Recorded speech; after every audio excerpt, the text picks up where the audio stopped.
Well, the Kentucky election just got more exciting, okay? So I got a message here from Michael O. Caperton. Michael O. Caperton and Jacqueline Caldwell are running against each other to become Kentucky Appeals Court judge. So that's, above trial court, below Supreme Court. So it's a different court than just a trial court. The trial courts are your first courts, and the first courts, they'll, review the case and make a determination. Now, you have Jacqueline Caldwell, who's sitting there talking to me about the different kinds of things that would make an appeal successful. And when it comes to making an appeal successful, it doesn't have to do with the actual trial. It has to do with the errors that were made in the trial. So, yeah, I guess Michael O. Caperton, I made a video. I got 5 views, so apparently I got, 2 views from the 2 candidates and maybe 3 citizens. I'm not for sure. So Michael O. Caperton sent this message to me via messenger. Okay. Hello, sir. I'm Mike Caperton. I just want to introduce myself and address your comment. To relieve any doubts you may have about me, I'd like to start off by saying no one who actually knows me would ever describe me as elite. However, since you've never met me, I won't blame you for making that assumption. I went to law school later in life, and before attending UK law, I actually operated heavy equipment, worked as an inspector for coal mines, even sold used cars. And my favorite job, taught high school biology. I decided to go to law school before starting a family because I couldn't afford to raise 4 children on a teacher's salary. After going to law school, I practiced law for a few years and ran for district judge. Part of this was so I could see my family more, but also because I knew people deserved a fair and honest judge. I'd say staying elected 20-plus years is a good thing, considering the people who know me best have thought I've done a good enough job to want me to continue to serve them. It also adds to my experience, which every judge should have. With every case I hear, I gain an invaluable insight into the law, and having over 100,000 cases at 3 different levels of court, that says a lot. Feel free to keep in touch or share any comments and concerns. So, thank you very much, Michael Caperton and Jacqueline Caldwell, for actually, talking to me as if I matter. And what's awesome about this, okay, so there's several, let's point out some of the good things. The fact that Michael Caperton was a used car salesman, that is pretty low-level stuff. A used car salesman, they're notorious. People, you just get the willies when you walk onto a used car sale lot, and you're just going to be pressured to buy some sort of lemon. So that's very humbling, okay? Michael Caperton used to sell cars. Now, he was mad about me saying that he's an elite, and actually it was part of an evolution. I'm not sure if I made a comment, and he says your comment. I'm guessing that it was because of the video. So the elite thing is, this is important, okay? They're both elite in different respects, but Michael O. Caperton, because of his extensive experience, would make him more of an elite. They're both elite because they're part of the lawyered class. If you're part of the lawyered class, all you have to do is just walk into a courtroom, and you're going to be respected. They're not going to try to pull no shenanigans. They're not going to try to say, pressure you into some plea deal. They're not going to try, shenanigans. They're not going to try any shenanigans. And essentially, that's what it feels like when you walk into a courtroom as a regular citizen, that your voice doesn't matter. And maybe you might get your, public pretender. Maybe you might get that. Maybe they'll allow you to have that. But even then, they have to maintain a relationship with the court. It has been my experience that when I fought the case by myself and the judge was actually listening, which has only been a couple times that's actually ever happened, then I kick ass. I kick ass and I take names. This is my case, so it's more important to me. Public pretenders, they're overloaded with cases, and so even if they're taken with more respect, and I can understand some understanding that if you're a citizen, then how dare you practice law? How dare you, do what we're trying to do here? So I can sort of understand that if a common citizen isn't going to be able to, follow all the perfect, with perfect precision, the civil procedures. So I understand that, everybody should understand that. There's even the saying, too, that a person who represents themselves has a fool for a client. I would much rather have a kick-ass lawyer that's going to, kick ass and take names. I would much rather have that. But you have to have thousands of dollars. You got to have a chunk of change, and then you're supposed to pay them. There's an old saying that whether it's a good case or a bad case, you're going to get paid. So it doesn't matter, right? You get your money no matter what. And so they're part of the lawyered class. So in one respect, they are, in an elite club one step above me. Both of them are. Now, when I compare and contrast them, everything that he mentioned here, I just feel like I would love to do this. I would love to. It's not that I want to aspire to it. I just feel like, because of bullshit has happened, specifically bullshit in Kentucky courts, that I might not be able to do this. So he's sitting there saying that he was an inspector for the coal mines. That's a job of authority. That's that's a respectable position, and that's, we need to inspect the coal mines. He said he operated heavy equipment. That's fun. That would be awesome to be able to operate heavy equipment. I grew up on a farm, so I know how to, operate heavy equipment. And then he also said he taught high school biology. And then he said that salary wasn't good enough to raise a family of four, so he went on to law school. So I appreciate, Michael Caperton taking me through memory lane, him selling used car sales, him being a used car salesman. That, to me, says, okay, you come from humble origins.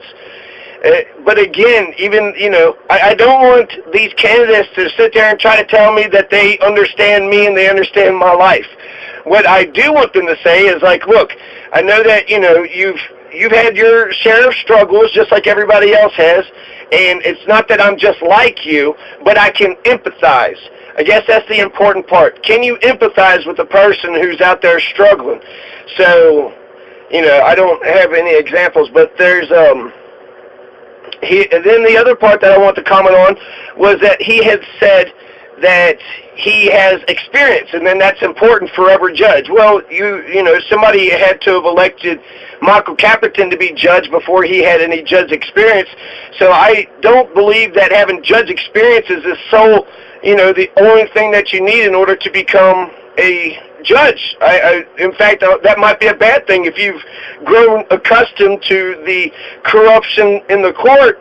Well, then I need a new person, a new face. I need a lawyer, who's closer to a common man than a judge. Then I need a new face in there, somebody that's, that hasn't been so engulfed in the process, to where they could actually, kind of look at things a little bit differently. The fact that Jacqueline Caldwell is actually talking to me, not just, about the law, but about her interpretation of the law, what is, Kentucky law, and then she's also specifically getting down to what would be appealable.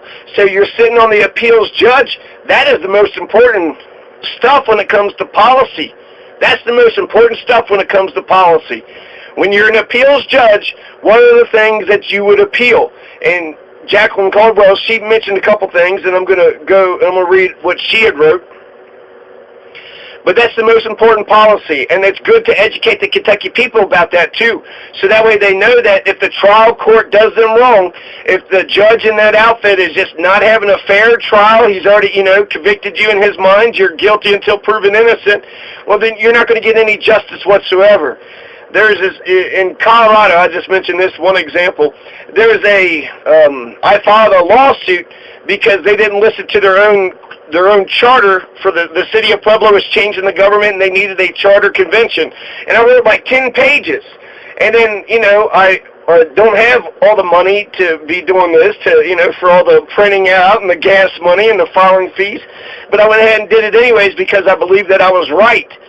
And so I wrote 10 pages, and it just felt to me, that because she went ahead and threw it out on the technicality, she said I didn't deliver it properly, which is some bullshit. I handed it directly to the guy. Oh, you're supposed to mail it and it was supposed to get there 2 weeks. Bullshit. There's no way that if I was a lawyer, they would try to fuck me over on just something like that. And so it wasn't improper, but she went ahead and, twisted the law, found a loophole, and then she didn't want none of her buddies to, to have to answer to themselves. And ultimately, when it comes to court, you're just sitting there saying, okay, you think this is legal, why is it legal? So that issue never got adjudicated. But more importantly, I felt like, I'm not being accused of a crime. I'm just a citizen, and I've read the law, and they're not listening to their own law. And you're not going to give me my day in court as if the organization of government is not going to have, any effects on me. Of course it will. Of course it will. But if you're going to throw 10 pages out, right, it's not easy to write 10 pages, but you're going to throw all 10 pages out and not even give me my day in court? You're not even going to give me my... Now, I could have stayed there and appealed and then, eventually won some respect. But why do judges got to be disrespectful, to begin with you? Why do they got to sit there and say, well, you're not a lawyer, so who gives a damn what the hell you think? You're not a lawyer, you're just a citizen. To be honest, I feel like being a citizen makes me salt of the earth.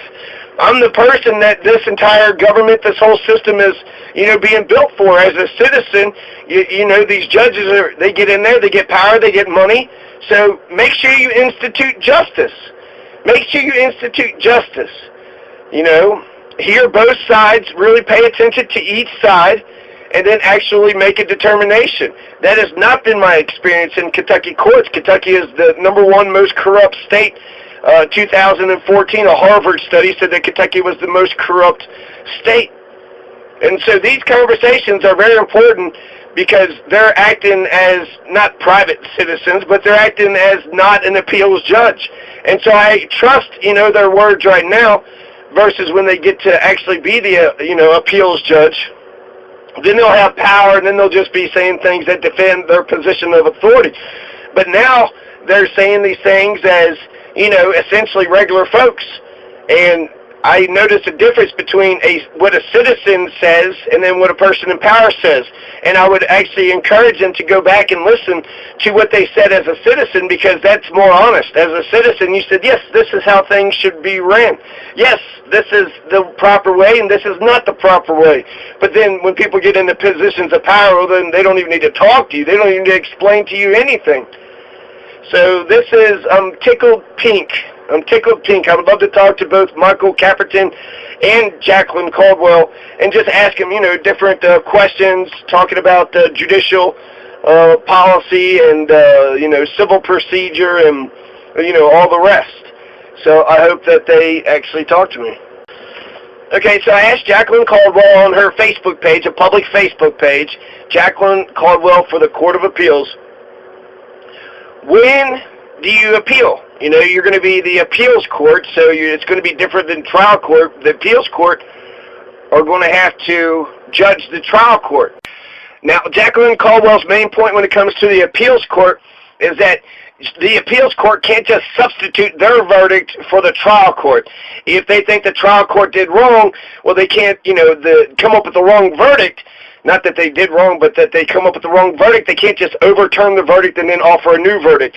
What the appeals court has to do is they have to see that there was errors in the case, there's errors in civil procedure in the way the trial was run. They have to see that there are errors. And if there are errors, then you have to prove that those errors affected the outcome of the case. And so if you're able to do those two things, you point out that there's an error and that that error affected the outcome of the case, well then you may just get your appeal.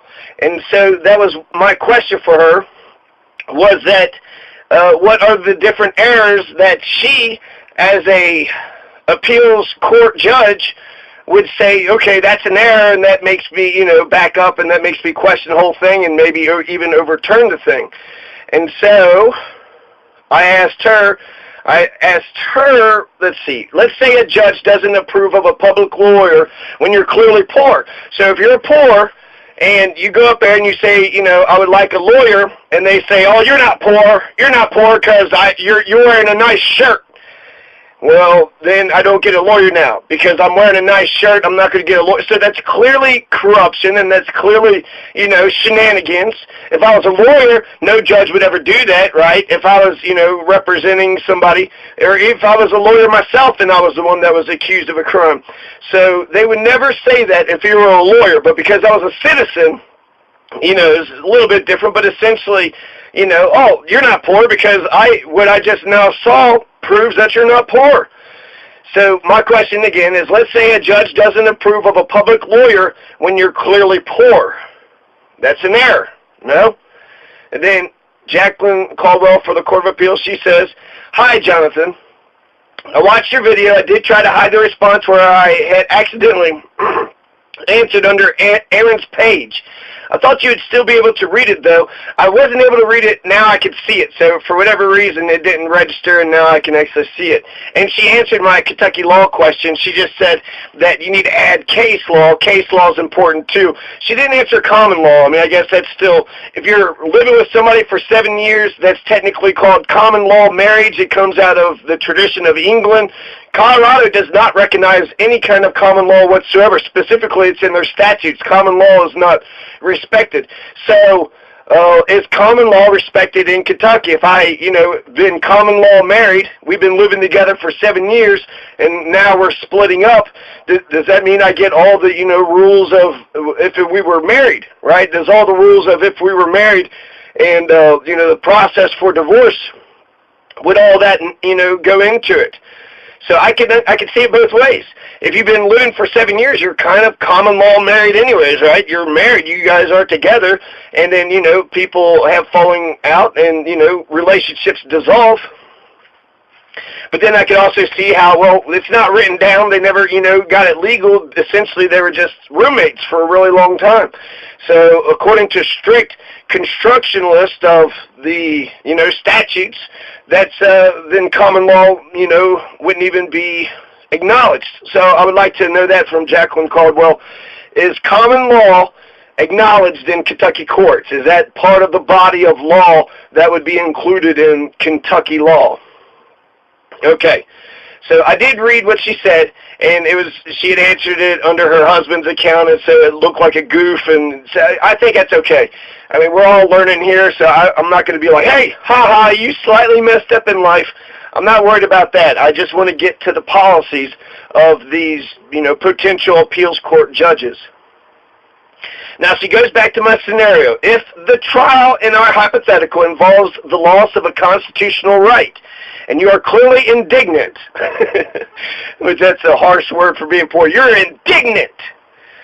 So, but you're clearly poor, and the trial court refused to appoint counsel, then that is certainly grounds for a reversal. Yeah, I think so. I think so, too. And another general example may be where a trial court allowed in hearsay testimony that did not fall into one of the exceptions. So that's interesting. So if hearsay testimony somehow gets into the court, because, all the evidence, it has to be approved. If the hearsay evidence get into the court and then it, influence the trial court, you can have hearsay that's jumped into it, but if it doesn't actually influence trial court, then that's okay. So it's really a closed-off, insular place.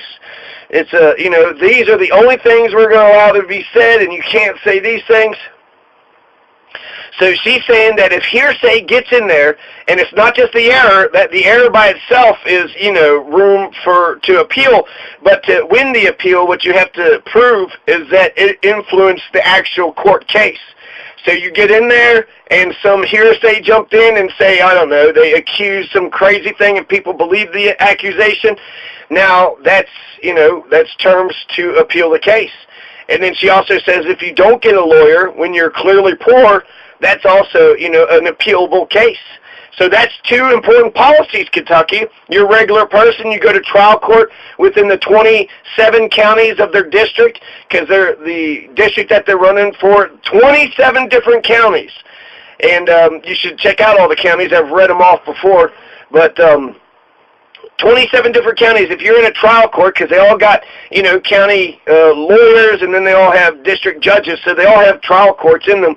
If you're in any of those 27 counties of Kentucky and you want to appeal, well, if Jacqueline Caldwell is on the appeals court, now you know that there's two specific things that she would think is appealable. If you're deprived of a constitutional right, such as the right to a lawyer, then that is an appealable case. And then she says if hearsay jumps into the case, that determined the outcome. That was such a big piece of hearsay. And isn't all this hearsay, right? I'm reading this, I'm saying this, I could, be pretending that, what I'm reading, I could change the words up slightly. So isn't all this hearsay? But that's, that's okay. She's giving me an example, and I appreciate that. So, she says that, hearsay by itself or being deprived of a lawyer by itself isn't enough. It's an error that you can appeal, but to win the appeals case, you've got to prove that the error actually affected the trial's outcome. So she says the scenario you presented is pretty compelling in that having trained legal counsel represent you in an action as opposed to representing yourself could certainly affect the outcome. But in the scenario I provided, a judge may have allowed some hearsay testimony that did not fit into an exception, but the testimony was such that it may have been very unlikely to change the outcome. So in that case, it was not reversible error. So it's really hard to give a hard rule on what is reversible or what isn't. It is almost always very fact-specific. So I think we just need to keep talking about different hypotheticals. So, okay, hypothetically, this is the situation that happens. And then, we could get down to the actual, there is, I guarantee you, maybe they haven't thought about it, so they haven't, generated a list. But I guarantee you there are some things that they clearly say, yeah, that's clearly an error, versus, that's not an error. So I think this is very good. She also encouraged me to take a look at her biography, and the pretty lengthy biography attached to this Facebook page. If you could read, that you could read if you want to know a little bit more about me. Also check out my website, caldwellforcourtofappeals.com. So she has more of an extensive biography because I thought she was a judge. She's wearing a black shirt, so I thought she was a judge. She is not a judge. She's a lawyer, so she's part of the lawyer class, that's more elite than where I'm standing. I'm salt of the earth, just a common man here trying to do my thing. And so, I don't look down upon that. What I would look down upon, you want to say, hey, I'm just like you. You're not just like me. You have power and you have influence. And so that's, if you're a champion of the common people, that's, I don't care if you're elite or not. If you're a champion for the common people. And Jacqueline Caldwell had mentioned that if you're poor, a lot of times poor people don't get fair trials. That's amazing. I'm glad she acknowledged that because that's absolutely true. Poor people don't get fair trials. They're not even people in a courtroom. The judge knows that they can, pressure them to do some plea agreement, and, that's why a lot of people walk in the courtroom and they just say guilty whether they're guilty or not just to get the whole thing, over and done with. And so if you're poor, a lot of times you do not get a fair shot. You do not get your fair, you don't get your day in court, and it's not a fair process that they actually go through. So check out Jacqueline Caldwell, caldwellforcourtofappeals.com. Check out her Facebook page, Jacqueline Caldwell for Court of Appeals. She wrote a little biography in that, and then she also wrote something on Ballotpedia. So check out all these things. Now that Michael Caperton is talking to me, then I'll have to, reassess, overall. Since I said go out and vote for Jacqueline Caldwell because she's talking about poor people. She's actually, reaching out to folks, and she's talking about real things. A lot of these judges' races, what I've noticed in Kentucky, is that when you have a judge's race, it's not supposed to be a partisan race, so a lot of the hot, button political topics of the day, they can't talk about. And so that's fine, but that doesn't mean they can't talk about anything. And so it's just frustrating to me that you ask a potential judge candidate, hey, what kind of judge are you going to be? Well, I'm going to be fair and I'm going to be firm. Okay, that's not enough. That's not enough. I'm just supposed to trust you. Trust me. You know what I do trust? I trust your policy planks. I trust if you have a developed plan and you have a developed policy plank, then that means you thought about it, you thought it was fair, what wasn't fair. If you're just saying, hey, I'm a good guy, I would never do something like that. We're all human. Absolute power corrupts absolutely. So to think that somehow, you're above being a human, so that's, whether you're elite or not, I think you should acknowledge, Michael Caperton, that you are elite, sir. You are elite. You've had a lot of say-so and a lot of power and a lot of money in your day than, more than I've ever seen in my lifetime. $130,000 if he's been judged for 20 years, and that means he's made, 20 times 130? He's made $2 million. So, okay, I've never made $2 million, you know what I mean? So he's got more money, he's got more power, he's got more influence. Now, if he says, but I'm such a humble guy, you could talk to me at any time. Okay, that's what I want to know. That's what I want to know. Are you accessible? Will you talk to us? Will you tell us what things you think are appealable errors like Jacqueline Caldwell is doing? Just saying that you're, showing me this biography. Biographies are important, but I guess I kind of look right past biographies because ultimately what you've done in life, it will influence how you run as a judge. But I want to know what kind of judge you're going to be. What kind of judge are you going to be? And your policies, it's just, it's an idea, so essentially you could lie. But the idea is these are the things that I think are errors in court that you can reverse the decision, and these are the errors in court that won't reverse the decision. So as the appeals court, you can't walk into the appeals court and just say, hey, that trial court, fucked me over. That trial court screwed me over, and you need to, undo this. You can't say it like that. You have to, follow through the parameters in the protocol. And the protocol is you got to point to the errors that they did in trial. So I think having an understanding of what's fair in trial and what's not fair in trial, that's what I want to hear from Michael O. Caperton. I appreciate him reaching out to me. I appreciate him talking to me. I'd be glad to, talk to him some more in depth about what he would see as errors in the trial court. There's other questions, civil procedure and fairness of the trial, and what is Kentucky law? I'd like to ask him that exact same question. So, all that plays into it, but that's more for a trial court. For the appeals court, that's a very specific job, and they have very specific duties. So I want to know, what kind of appeals court judge are you going to be? Michael Caperton has been an appeals court judge, I think, for 8 years or so, or 6 years. And so he's actually got experience with being an appeals court judge. So what were there's actual, case law. There's actual evidence, and there's, an entire record there that people could scrutinize and say, this is what he believes, this isn't what he believes. He will reverse the, judgment based on this error, but not on this error. And so that's what I want from both of these candidates, is a list of what is, just give me different circumstances. What are the errors that could be made in court that could be reversed? If you don't like the verdict, that's one thing. But if you don't like the verdict because there are errors in the trial, well, that's not right. That's not fair.